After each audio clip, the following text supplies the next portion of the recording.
नमस्कार। लोकमत भारत की खास बुलेटिन में आप सभी का बहुत बहुत स्वागत है। मैं आपके साथ मोनिका राठौड़। ये रुक करते हैं खबरों की ओर।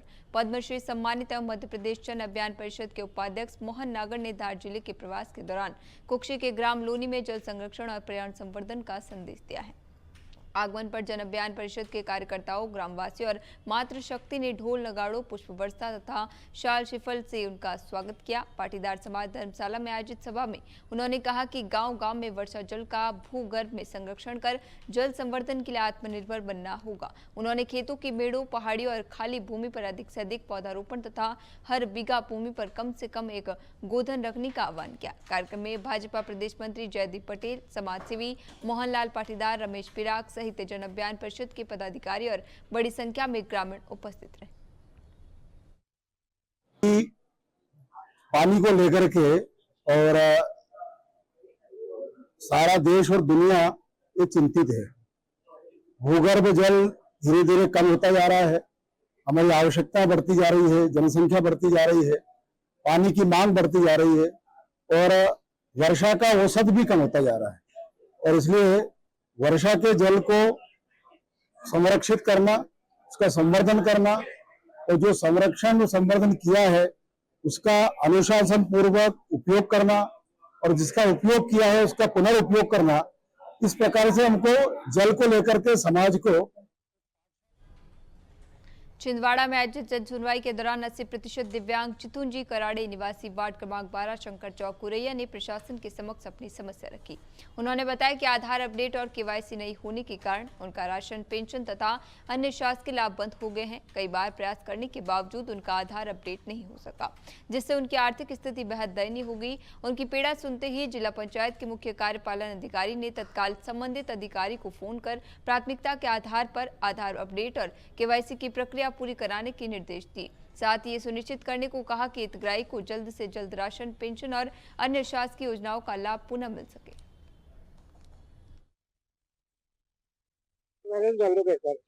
और मैं कई बार राशन दुकान गए हुए बोले तेरे राशन अभी नहीं मिले, तेरे कार्ड बंद हो गया। फिर मैं कारण पंचायत वाले बोले करने चाहिए, कनेक्ट कर लो। यहाँ आए तो यहाँ आके एक बार 13 तारीख नवीन कृषि उपज मंडी चौगेर में ट्रोली टोल के विरोध में सोमवार को अम्मालू ने सोयाबीन, रायडा और मक्का की तुलाई बंद कर धरना दिया, जिससे मंडी का कामकाज कुछ समय प्रभावित रहा। कांग्रेस जिला अध्यक्ष ने धरना स्थल पहुंचकर हमालों की मांगों का समर्थन किया। वहीं कई किसानों ने नई व्यवस्था को छोटे किसानों के हित में बताते हुए हड़ताल समाप्त करने की अपील की। मंडी निरीक्षक समीर दास ने कहा कि ट्रोली टोल व्यवस्था मंडी बोर्ड के निर्देशानुसार लागू की गई है और उसी के अनुसार तुलाई होगी। प्रशासन द्वारा समझाइश के बाद मामला शांत हुआ। अभी जो ऐलान हुआ है ट्राली का, ये हम चाहते हैं कि ट्राली में माल नहीं हो, अतः स्थिति में जो माल मंडी चल रही है ढेर होके उसी चलाई जाए। इसी के अंदर हम इस चक्कर में धरने बैठे कि ताकि ट्राली में नहीं बिके। इसके अंदर 5000 मजदूर परेशान होंगे, उसके पीछे परिवार 15,000 परिवार है और साथ में किसान भी परेशान होंगे। नीमच जिले की मनासा पुलिस ने नशा मुक्ति अभियान के तहत बड़ी कार्रवाई करते हुए 41 किलो 200 ग्राम अवैध मादक पदार्थ डोडा चूरा जब्त किया है। मुखबिर की सूचना पर डीकेन रोड स्थित भैरू बाबजी, अखीपुर, पावड़ा, फंटा पर नाकाबंदी के दौरान सफेद एस्प्रेसो कार की तलाशी में एक खेप बरामद हुई। पुलिस ने कार चालक पप्पूलाल पिता छगनलाल गहलोत निवासी बोरखेड़ी, पाणेरी, थाना नीमच सिटी को गिरफ्तार किया।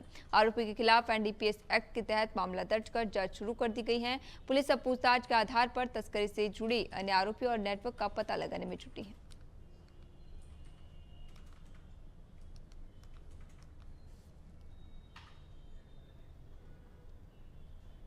भोपाल सागर मार्ग पर आलमपुर के पास एमपीआरडीसी द्वारा निर्माणाधीन करोड़ों रुपए की सड़क पहली ही बारिश में क्षतिग्रस्त हो गई।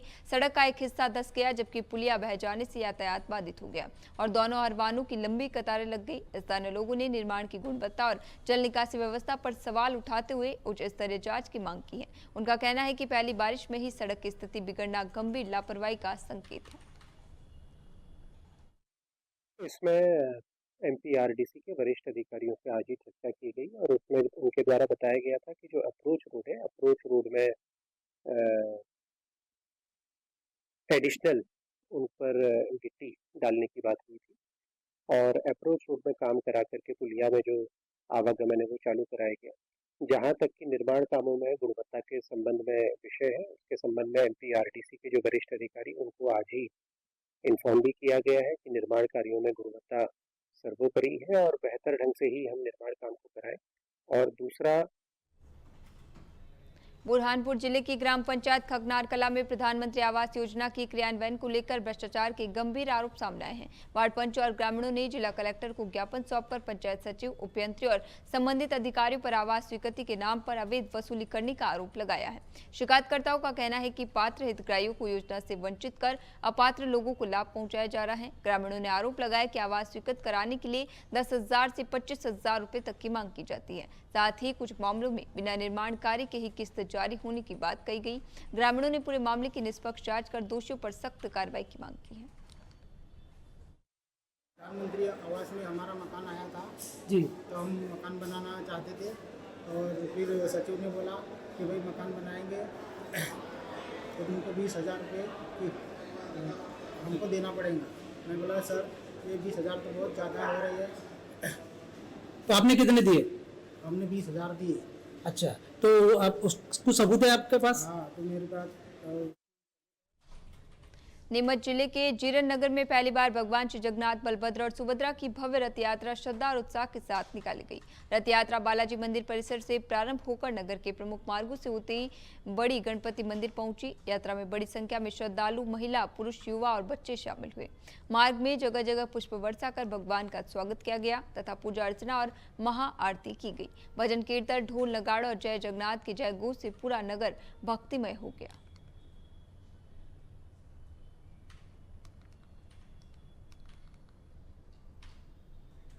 बुरहानपुर में नीट यूजी पेपर लीक मामले को लेकर छात्र शक्ति संगठन ने विरोध प्रदर्शन किया है। संगठन के पदाधिकारी और बड़ी संख्या में छात्र कलेक्ट्रेट पहुंचे और राष्ट्रपति के नाम जिला कलेक्टर को ज्ञापन सौंपा। छात्रों ने मामले की निष्पक्ष, पारदर्शी और समयबद्ध जांच कराने, दोषियों पर सख्त कार्रवाई करने तथा परीक्षा प्रणाली को सुरक्षित बनाने की मांग की। संगठन ने केंद्रीय शिक्षा मंत्री से नैतिक जिम्मेदारी लेते हुए इस्तीफे की भी मांग की। छात्रों का कहना है कि पेपर लीक जैसी घटनाएं मेहनत करने वाले लाखों विद्यार्थियों के भविष्य के साथ अन्याय है।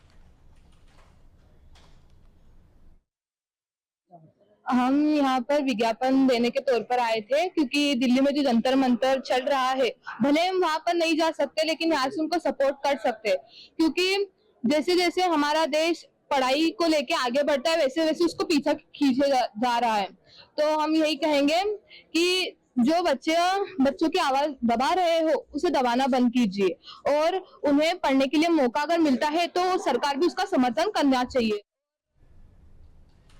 23 जून को हुए गैस पाइपलाइन ब्लास्ट मामले में हाईकोर्ट मजिस्ट्रेट सुबोध अभ्यंकर ने वार्ड 31 के पार्षद बाल मुकुंद सोनी, रिचार्ज शॉप लगाने वाले कपिल शर्मा सहित 3 अन्य जिम्मेदारों के खिलाफ एफआईआर दर्ज करने के निर्देश जारी किए हैं। इस हादसे में एक महिला, सोशल मीडिया इन्फ्लुएंसर समेत 4 लोग गंभीर रूप से झुलस गए थे। महिला इन्फ्लुएंसर की गंभीर हालत को देखते हुए उसे एयर एम्बुलेंस से मुंबई रेफर किया गया। वही घटना में पार्षद बाल मुकुंद सोनी की एक्टिवा भी जलकर खाक हो गई थी। इस मामले में वरिष्ठ अधिवक्ता रितेश इनानी द्वारा दायर जनहित याचिका पर सुनवाई के बाद यह आदेश जारी किए गए। इससे लगभग 10-15 दिन पहले विजयनगर में जो एक अवैध का गैस पाइपलाइन फूटी थी, बोरिंग वो वहाँ हो रहा था, बोरिंग या कुछ वाटर रिचार्जिंग के दौरान बोरिंग मशीन के कारण विस्फोट हुआ था, उसमें कुछ लोग घायल हुए थे। उसके लिए मेरे द्वारा एक जनहित याचिका लगाई गई थी। उस याचिका में पिछले दिनों कोर्ट में सुनवाई के दौरान आज एससीपी को कोर्ट में हाजिर रखने का बोला था। एससीपी विजयनगर सैनी जी को वो आए और उन्होंने जो प्रकरण का इन्वेस्टिगेशन क्या चल रहा है उसकी प्रगति रिपोर्ट बताई, जिसमें मुख्य रूप से अभी के लिए खबरों में इतना ही। तब तक के लिए बने रहिए लोकमत भारत के साथ, साथ सच का।